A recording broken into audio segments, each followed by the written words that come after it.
Hello everyone, कैसे हैं आप लोग। आज मैं आपके लिए लेकर के आई क्लास 12 की हिस्ट्री का चैप्टर नंबर 13 के मोस्ट इम्पोर्टेंट क्वेश्चंस जो कि एग्ज़ाम में आने के बहुत से चांसेस हैं। मैं इसमें से सिर्फ आपको मोस्ट इम्पोर्टेंट क्वेश्चंस कराऊंगी, उससे फालतू और कुछ नहीं करवाऊंगी। और मैंने सेकंड टर्म के सभी चैप्टर्स जो भी आने वाले हैं एग्ज़ाम में, सभी के मैंने मोस्ट इम्पोर्टेंट क्वेश्चंस करा रखे हैं, आप देख सकते हैं। और मैंने सारे चैप्टर्स भी करा रखे हैं सेकंड टर्म के, काफ़ी ईजी तरीके से आपको समझ में आएगा सब कुछ। तो बिना टाइम वेस्ट करे मैं आपके क्वेश्चन को स्टार्ट करती हूँ। और अभी तक आपने मेरे चैनल को लाइक नहीं किया है, सब्सक्राइब नहीं किया है, तो जल्दी से जाइए मेरे चैनल को लाइक कीजिए, सब्सक्राइब कीजिए, बेल आइकन दबाना ना भूलिएगा ताकि मेरे आगे आने वाली वीडियो आप तक आसानी से पहुँच सके। तो हम क्वेश्चन स्टार्ट करते हैं। 1917 में चंपारण के काश्तकारों को सुरक्षा दिलाने के लिए गांधी जी ने क्या किया। अब हमारा क्वेश्चन पढ़ा है भी मैंने, अब आंसर पढ़ते हैं इसका। 1917 में चंपारण के काश्तकारों को सुरक्षा दिलाने के लिए गांधी जी ने अनशन किया। उन्होंने उन्हें अपनी पसंद की फसल उगाने की स्वतंत्रता दिलाई। ठीक है, आपको पता ही है चंपारण नील की खेती वाला, जहाँ पे नील की खेती करवाते थे अंग्रेज जबरन। तो गांधी जी ने क्या करा, वहाँ पे जाकर के उनके लिए लड़े और उनको स्वतंत्रता दिलाई कोई सी फसल उगाने की। ठीक है, हमारा नेक्स्ट क्वेश्चन है, हम नेक्स्ट क्वेश्चन पे आते हैं अपने। महात्मा गांधी भारत में ब्रिटिश शासक के प्रति असहयोग की नीति क्यों अपनाना चाहते थे। इसका आंसर है, महात्मा गांधी का मानना था कि भारत में ब्रिटिश शासक भारतीयों के सहयोग से स्थापित हुए हैं और इसी सहयोग के कारण टिका हुआ था। अतः वे असहयोग की नीति अपनाकर ब्रिटिश शासक को समाप्त कराना चाहते थे ताकि राजस्व की स्थापना हो सके। आई होप आपको समझ में आया होगा, ज़्यादा कुछ समझाने की इसमें ज़रूरत नहीं है। अब हम अपने नेक्स्ट क्वेश्चन पे आते हैं। गांधी जी की चमत्कारी शक्तियों के बारे में लोगों द्वारा फैलाई गई अफवाह में से किन्हीं दो का उल्लेखन करना है। अब ये जो क्वेश्चन है मोस्ट इम्पोर्टेंट क्वेश्चन है, एग्जाम में पूछा जाएगा आपके। अब इसका आंसर है, महात्मा गांधी की चमत्कारी शक्तियों के बारे में कई अफवाहें फैली हुई थी।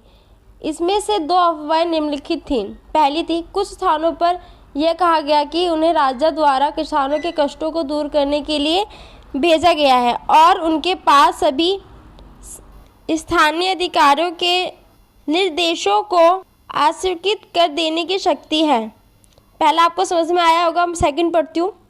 कुछ अन्य स्थानों पर यह दावा किया गया कि गांधी जी की शक्ति ब्रिटिश सम्राट से उत्कृष्ट है और उनके आने से औपनिवेशिक शासन जिले से भाग जाएंगे। अब हम आते हैं अपने सेकंड क्वेश्चन पे, नेक्स्ट क्वेश्चन पे। फरवरी 1916 में बनारस में गांधी जी के भाषण के कोई दो महत्वपूर्ण पहलू बताने हैं। ठीक है, पहला पहलू है, इस भाषण में यह तथ्य उजागर हुआ कि उस समय तक राष्ट्रीय आंदोलन वकीलों, डॉक्टरों तथा जमींदारों जैसे विशिष्ट वर्गों तक ही सीमित था। सेकंड है हमारा, इस भाषण ने गांधी जी की इस इच्छा को उजागर किया कि वह भारतीय राष्ट्रवाद को भी भारतीय लोगों तक पहुंचाना चाहते थे। आई होप आपको समझ में आया होगा। बाकी ये जो क्वेश्चन था, ये वाला जो क्वेश्चन था, ये 2 मार्क्स का है। अभी मैं आपको इसी बनारस वाला ही करवाऊंगी जो कि 4 मार्क्स का होगा। अभी आप बस मेरी वीडियो को देखते जाइए, वीडियो के लास्ट तक आपको उस क्वेश्चन दिखा दूंगी। जिन जिन क्वेश्चनों पे मैंने सर्कल लगा रखा है यही मैं आपको करवा रही हूँ सिर्फ। अब हम नेक्स्ट क्वेश्चन पे आते हैं अपने। कांग्रेस द्वारा पारित अल्पसंख्यकों के अधिकारों पर टिप्पणी लिखनी है मैं। ठीक है, ये क्वेश्चन काफ़ी इंपॉर्टेंट है, इसको आप देख लीजिए। अल्पसंख्यक के अधिकारों के बारे में कुछ भी पूछा जाए एग्जाम के क्वेश्चन में, आप इसको लिख देंगे तो आपके नंबर पक्के हैं। तो स्टार्ट करते हैं हम इसको। कांग्रेस ने अल्पसंख्यकों के अधिकारों का प्रस्ताव गांधी और नेहरू के आग्रह पर पारित किया था। कांग्रेस ने 2 राष्ट्र सिद्धांत को भी स्वीकार नहीं किया था।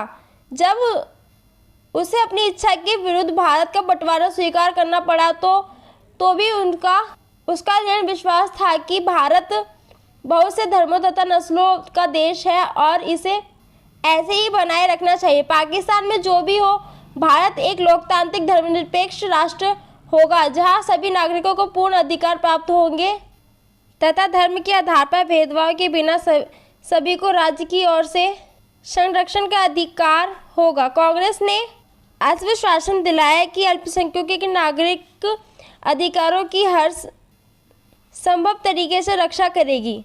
ये जो क्वेश्चन था ये मोस्ट इम्पोर्टेंट था।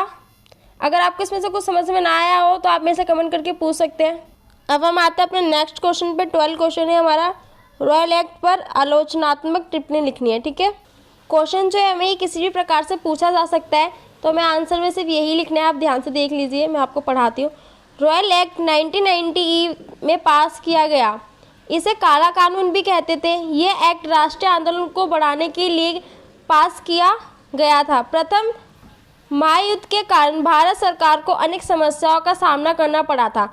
ऐसे समय में भारत में राष्ट्रीय आंदोलन का प्रसार अंग्रेजी साम्राज्य के लिए घातक सिद्ध हो सकता था। अतः सरकार ने राष्ट्रीय आंदोलन का दमन करना आवश्यक समझा और रॉयल एक्ट पास कर दिया। इस अधिनियम के अनुसार मजिस्ट्रेटों को यह भी अधिकार दिए गए कि वे किसी भी व्यक्ति को जिस पर क्रांतिकारी होने का संदेह हो नज़रबंद कर सकते हैं।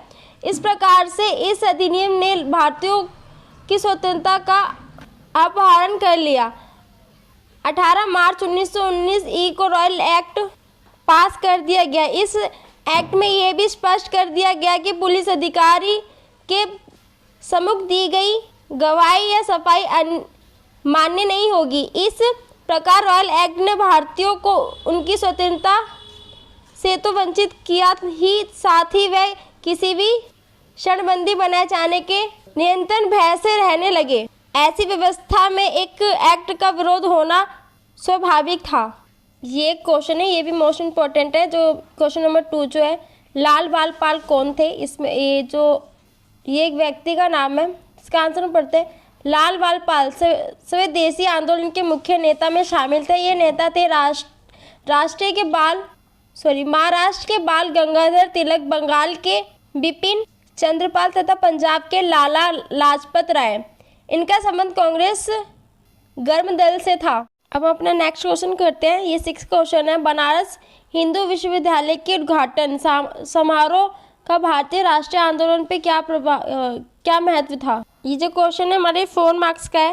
इसका आंसर स्टार्ट करते हैं। फरवरी 1916 में बनारस हिंदू विश्वविद्यालय के उद्घाटन समारोह में गांधी जी की पहली महत्वपूर्ण उपस्थिति हुई। इससे पहले भारतीय राष्ट्रीय आंदोलन केवल उच्च तथा धनी वर्ग तक ही सीमित था, परंतु महात्मा गांधी ने अपने भाषण से इन आम जनता का आंदोलन बनाने की पहल की। उन्होंने कहा कि बनारस हिंदू विश्वविद्यालय की स्थापना निश्चित ही अत्यंत शानदार है, परंतु उन्होंने वह धनी तथा सजे सवरे वृद्धजनों की उपस्थिति और लाखों गरीब भारतीयों की अनुपस्थिति पर अपनी चिंता जताई। गांधी जी ने विशेष सुविधा प्राप्त आमंत्रितों से कहा कि भारत के लिए मुक्ति तब तक संभव नहीं है जब तक कि अपने आप को इन अलंकरणों से मुक्त नहीं कर लेते और इन्हें आम जनता की भलाई में नहीं लगा देते। उन्होंने कहा कि हमारे लिए